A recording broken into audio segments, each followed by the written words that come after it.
Buongiorno, everyone. Welcome to Player Ratings for that interesting game down there at the Molineux. We've come out 1-1, a point each, which, let's be honest, isn't all surprising. It's been the same result for however many times over the past, however many years, was it 3-4 years? I think 4 years Wolves have been in the Premier League.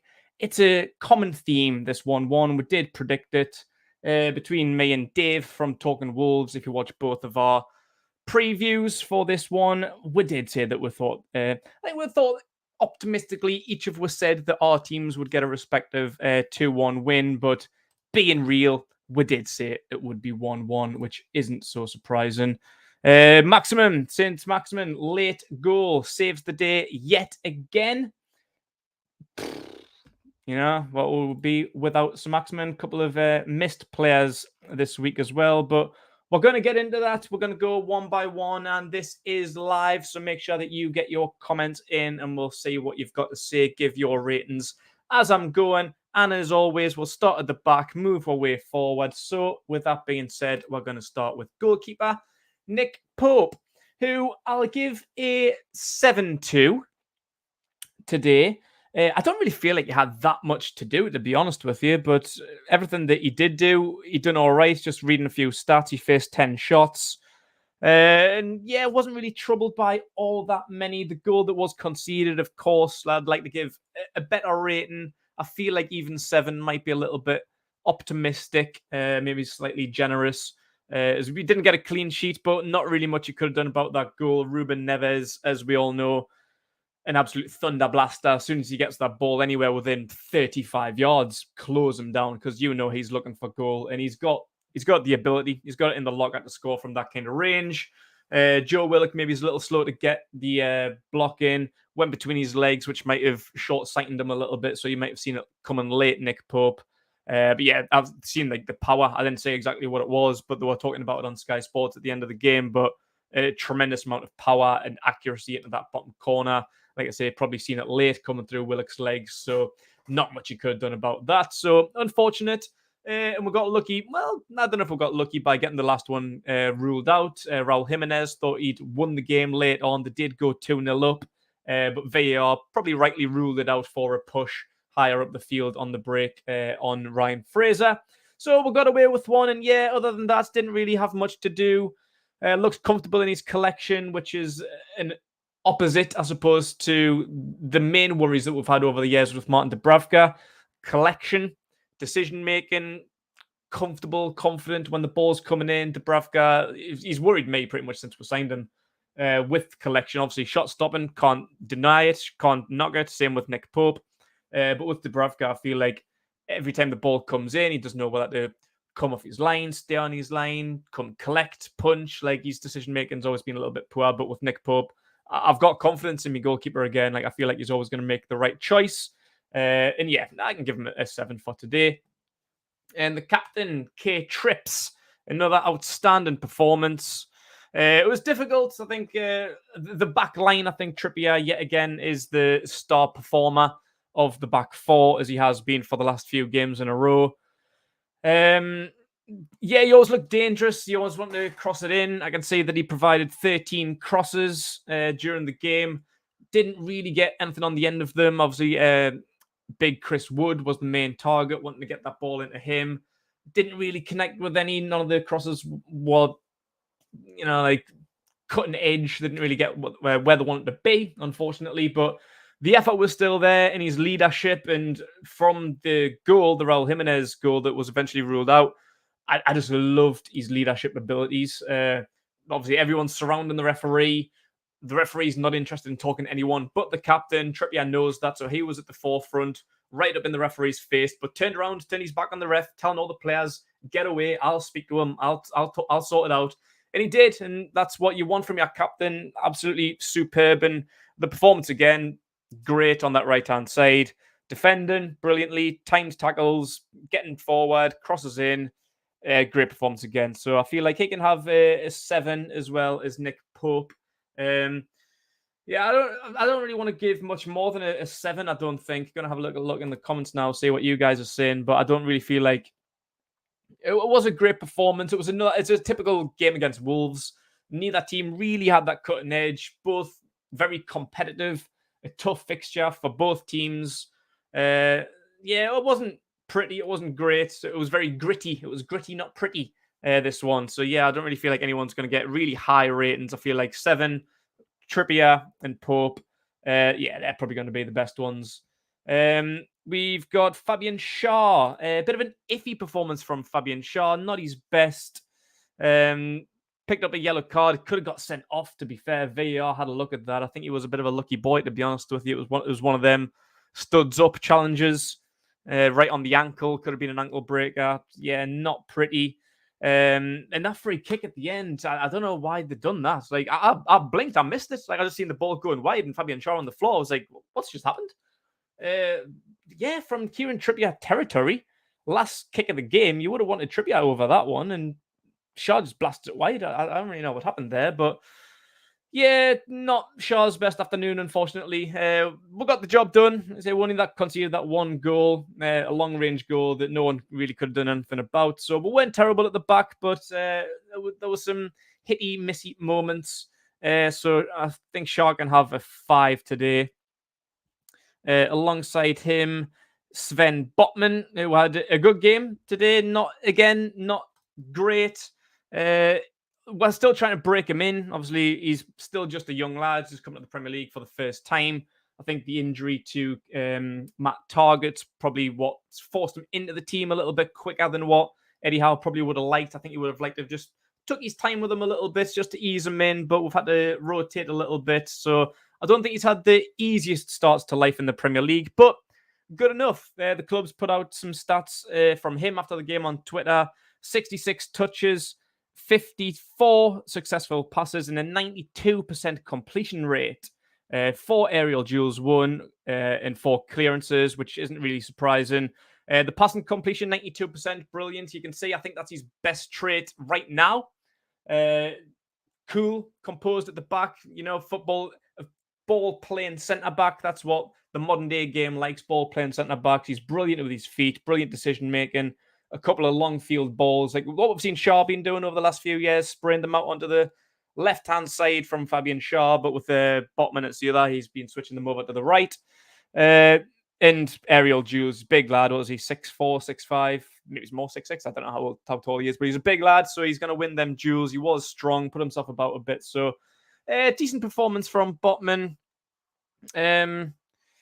Yeah, I think he got better as the game went on as well. First half, a little bit iffy, but I think just calmed himself, got a little bit more composed as the game went on. So he can have a 6, I think, Sven Botman. Dan Burn, left back. I don't like to see it, to be honest with you. We said this when he first came in. A lot of Newcastle fans, and I was having this debate during watch-alongs, lineup predictions, player ratings, whatever it was. People saying, "Oh, Botman can play, Burn can play left back." I'm like, yeah, I know he can. And Brighton fans will back it up. Like, he played there a few times for Brighton. Brighton fans will say, yeah, he can play left back. He's a decent left back, but I don't like to see it, man. He's 6'7". He's built to be a centre back. Or if you want to be a Peter Crouch type centre forward, or even a goalkeeper, big like Nick Pope. But as a left back, nah, he's not there for me. Hasn't got the pace to keep up with the modern game. Like, you like your wingers to be up and down, getting crosses in. Like, he's just not a left back for me. I think there's other options there. Like Manquillo played left back a few times last season. Trippier can play on the left. We've got Richie, Lewis. We've got options there. So I don't really want to see Ben playing left back too many more times. But that being said, it wasn't a bad performance. Has to do a job. They've done enough, can't really complain too much. A couple of bad tackles, as Dan Burn always does. Like, Dan Burn always likes to get stuck in, missed times a few, but nothing too costly. Did he get a ticket as well? I think he might have got himself a yellow card along the way, but decent performance. Only lasted an hour, where we did eventually get Matt Targett on, and I think that changed the game a little bit, to be fair. You can obviously see Matt Targett's more in his comfortable role as a left back, so hopefully Targett's fit enough to come back into the starting 11 and give Eddie Howe a decision to make. Do we stick with Dan Burn at centre back, or do we stick with Botman at centre back and move Burn back in? Give Botman a little bit of a rest just to try and ease him in, as I think was the original plan. But yeah, we'll see. Just have a little look at your comments here, guys. Obviously, we're talking about Sean Longstaff, which we're going to get on to next.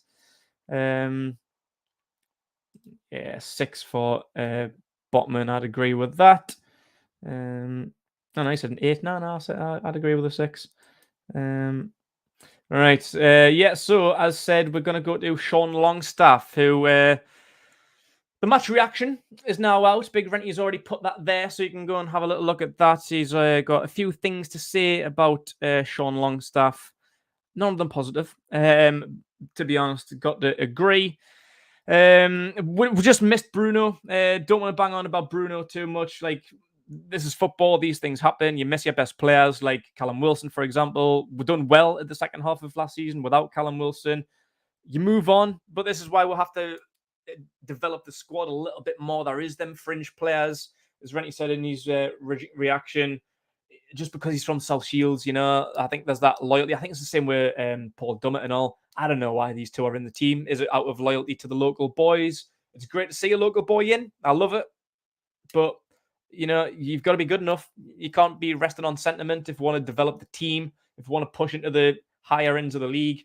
You can't be lying on sentiments, just having local boys in there because they're good guys, because they're from down the street. Like, yeah, Sean Longstaff. He had his moments today. I don't think it was a dreadful performance, but passing poor, decision-making poor. Had a shot which we won a corner off about midway through the first half.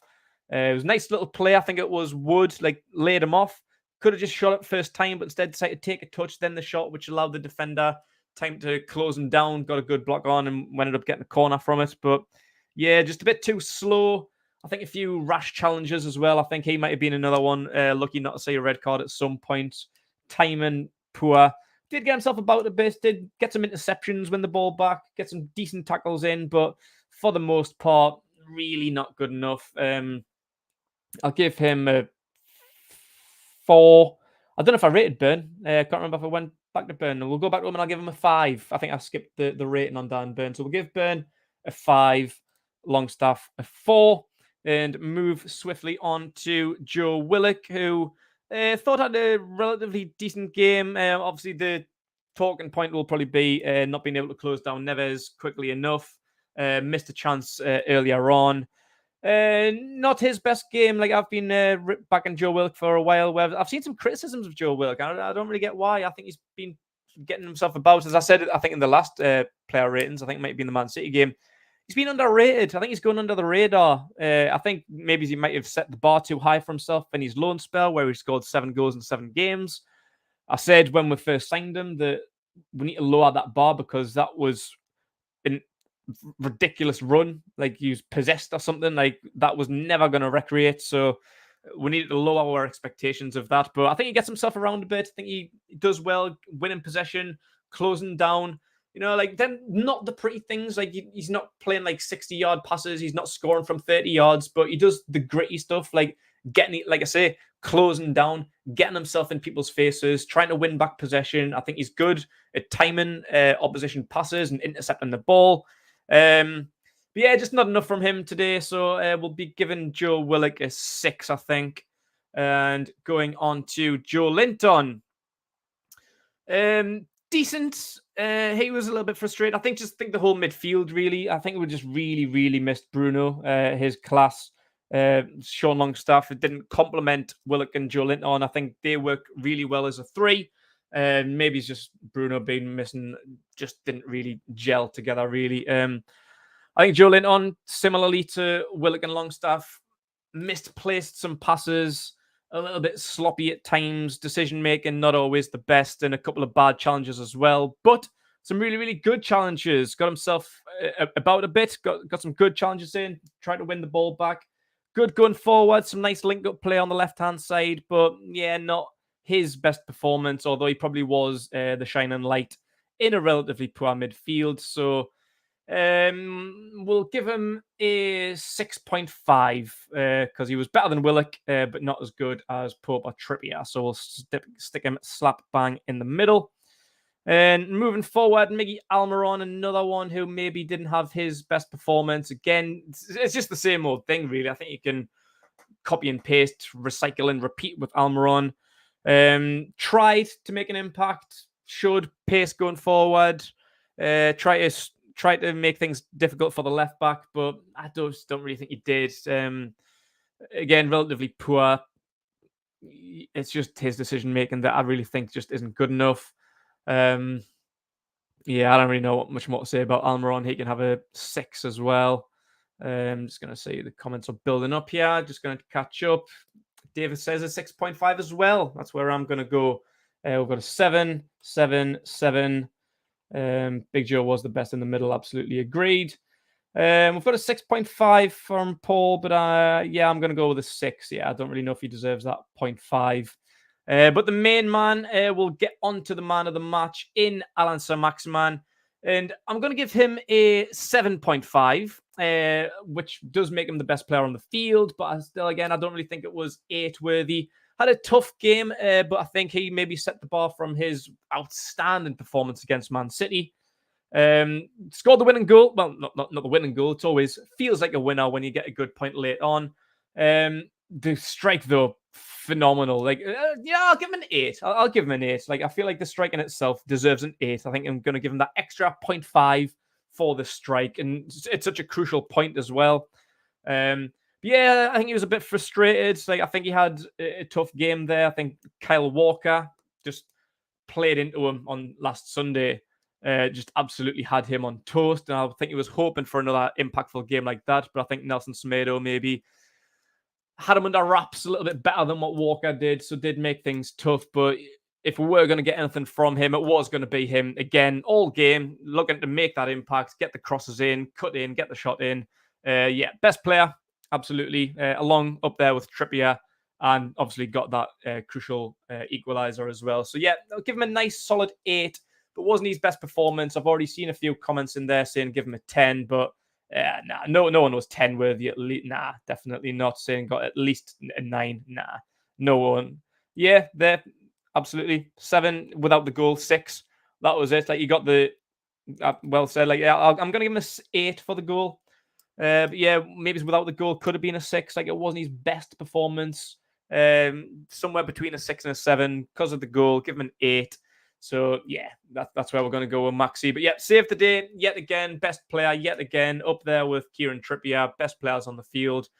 Just need some more bodies up front to help out, really. Hopefully, this is where we're going to get Isak and hopefully 1 or 2 more in by the end of the window to come and help out in putting the ball in the back of the net. In which, being said, last player, Chris Wood. Yeah, like I said about Trippier's delivery, just didn't really get on the end of any, just wasn't in the right place at the right time. But I think he had a good game. Like, what we're going to say about, well, the positive people, what they have to say about Chris Wood. I know there's the negative ones out there that's been giving him a lot of stick. And I've seen a lot of things about him on social media this week as well, giving him the praise he deserves, saying the second half of last season, we won all them games with Wood. So whatever he did, it worked. I know he didn't score. That's his job. He's a striker. You want to see him score goals, but he done the hard work. He linked up really, really well, coming back, getting his big body in the way, which he did. And I thought he had a decent game. But like I said, with a striker, you want him to see him score goals. Had one decent moment where he rounded the keeper early on, but I think the angle was against them. Jose Sarr was always going to get there ahead of him. Just didn't really get the impact that he would have wanted. But yeah, the service wasn't great other than Trippier. Like I say, Almiron didn't really get the ball into the box that much. Neither did Saint-Maximin all that much. Trippier's delivery just didn't get to where it needed to be. So yeah, again, like you're not going to score goals if there's no one there. I think when he went off, he came off for Fraser, who I'm going to get onto in a sec. Thought he had a brilliant game, but when you're whipping them balls into the box and you've taken a 6'4" guy off for a 5'4" guy, you think there's no delivery coming in here. If Chris Wood couldn't get on his head on it, how's Fraser or Almiron? You know, these shorter guys, like Maxi's not the biggest. Yeah, I just felt like all aerial threat was taken away once Wood came off, because we took Wood and Burn off as well. Like, even for corners, we had a lot of deliveries, like free kicks and corners late on. Once Wood and Burn went off, you thought, well, it's just Botman, really. Botman's the only big guy up there, so we're lacking height. Like, obviously, Isak, 6'4", wasn't available today. So when we've got all these guys in, if we can put Isak out wide, Saint-Maximin as well, and Wood down the middle for set pieces, we've got Wood, Isak, Burn, and Botman. Obviously, we can't really put Nick Pope up there unless it's a last-second equaliser attempt. We've got some big guys in this team now, so from set pieces, we are going to be dangerous. And just going to briefly touch on the subs. All 5 were made. Only a couple really made an impact, so blast through them. Ryan Fraser, I thought, was phenomenal. Coming on 65 minutes, I think it was for Chris Wood. He was really explosive, looked really hungry, like hasn't really played a lot, had a lot of injury issues lately. He's been chomping at the bit to get some game time. Lost his place to Miggy Almiron, who, based on today's performance, I'd be fancying Ryan Fraser to get into the starting lineup, maybe, unless we're going to try and create something and get an Isak playing out wide. I don't know, but I thought Fraser made a great impact. He was quick, he was hungry, both sides. Good dribbling, beating the man. That was a nice little skill where he was on the right-hand side, linking up with Almiron, getting his body in, and won the free kick as well for the goal. That was one moment as well where I'm sure it was the last one back. I think it was like a counter-attack, and Fraser was like the last man back. I was like, what the fuck's he doing there? But yeah, decent performance from Ryan Fraser. I'm not going to give him a rating, but impressive impact off of the bench. As was Matt Targett, as mentioned. I think he did make a good impact, just sorting out that balance on the left-hand side that I don't really think Burn was capable of. Obviously, natural positions. Targett is a really, really good left-back. Burn's not. So, yeah, I think that impact made a bit of a difference in going forward and pushing for that equaliser. So, yeah, great impact from Matt Targett. And quickly, Elliot Anderson didn't really get too much longer, but done well, won the free kick right towards the end. Could have been a winner, like I say, if Trippier took it instead of Shaw, and hit the bar. Could have been the winner. I would have been loved to see young Elliot Anderson get his first Premier League goal. I think he's deserved it for the impact that he's made so far in his short Newcastle career. It would have been great to see him get on the score sheet, but just wasn't to be. We got Murphy on as well. Didn't really get too much involved, and Matt Ritchie only playing the final few seconds. And to wrap it up, going to go with Eddie Howe. Did he get things right today? I don't really think there's much more he could have done. We got the point. We said before the game, Molineux, tricky place where we usually get a point, you know, even at St. James's. It's a tricky game, always a tough game between these two. So I said before the game, I'll take a point, and that's what we got. Could have even won it on another day if we had Bruno, if we had Wilson or Isak, or if Targett was fit enough to start from the beginning. I think the win was there for the taking. But I say with Bruno being out last minute, Sean Longstaff coming in was inevitable. Couldn't really have done anything without with Isak not clearing international clearance. So that's the team I would have went for as well. Obviously, would like to have seen Targett, but still not. Don't know if he's 100% fit now. Hopefully, he will be in the coming weeks. We've got Liverpool on Wednesday and Crystal Palace on Saturday as well. So 2 games within the next 6 days. Just need to manage it, monitor it, see who's fit, see who's not. Might need to rotate if we need to. Obviously, a tough physical game during the week against Tranmere, Man City as well. Like, we've had a lot of games recently, a lot of tough physical games. So there's injuries. We're seeing Trippier holding his hamstring on around about the 70-minute mark, but got through the game. Looked okay, thankfully. Hopefully there's nothing wrong there. But a bit of a concern that Maxi ended up having to come off towards the end, just during stoppage time after his goal. He was holding his hamstring and eventually limped off. So hopefully that isn't serious and we don't have any issues with Saint-Maximin. But for Eddie Howe, I'll give him a 7. Like I say, I don't think the starting lineup could have been much different. The subs did make an impact. Fraser, Targett, Anderson. Thought he timed them well. And we got a crucial point at a difficult place to pick up points. So, yeah, well done to Eddie Howe and the boys. Good result, good point at a late date, because at one point we were 2-0 down, remember? So, yeah, getting that point late on was really, really good. Going to finish off with the rest of your comments. See what you've got to say. Yeah.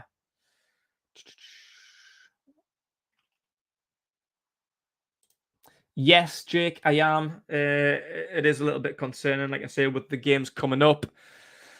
Might need to be some rotation, depending on the fitness levels of Trippier, Saint-Maximin, Burn,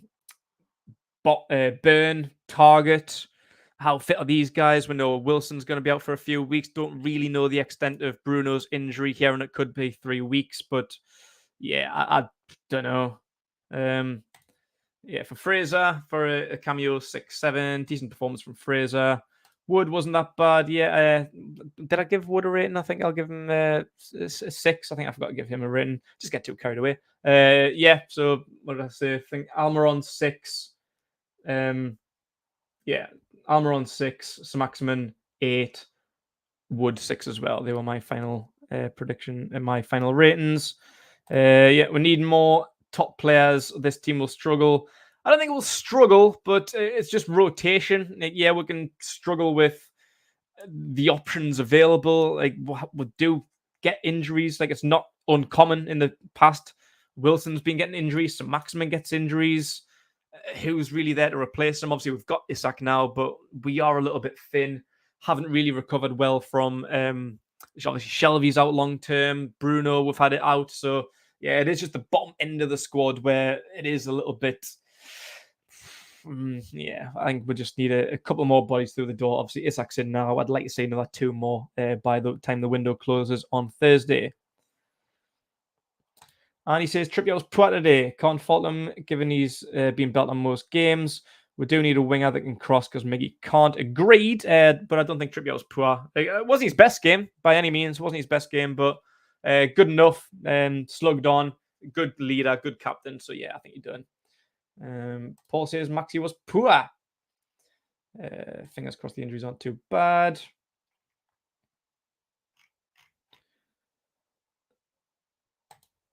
Wilson out for 2 weeks. Bruno 2 3. And saying 6. Oh, have we heard that? Has there been some news come out about Saint-maximin's injury? Let's just have a little look, see if I can bring you any updates while I'm live. I haven't seen anything myself. Let's have a little look. See if any of the journos are saying out.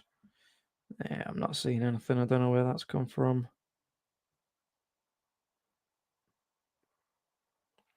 Yeah, I don't know where that's come from. Looking at the bench at the start of the game was depressing. We seriously are lacking depth and quality. Agreed. And that is going to be it from me. Thank you very much for your contributions during this player ratings for Newcastle's 1-1 draw at the Molineux away to Wolves. On to Thursday now. Thursday? Is it Thursday? It's Wednesday. On to Wednesday now at Anfield. Liverpool, who just took 9 away comfortably at home to Bournemouth. Obviously going to be a tricky game, especially if we've got some injuries. So thank you very much for watching, everyone. Come back for the midweek content, midweek game and weekend game as well. We'll be here, me and Renty, as always. Thanks very much for watching, everyone. Make sure that you like this video and subscribe to the Magpie Channel TV and enjoy yourself.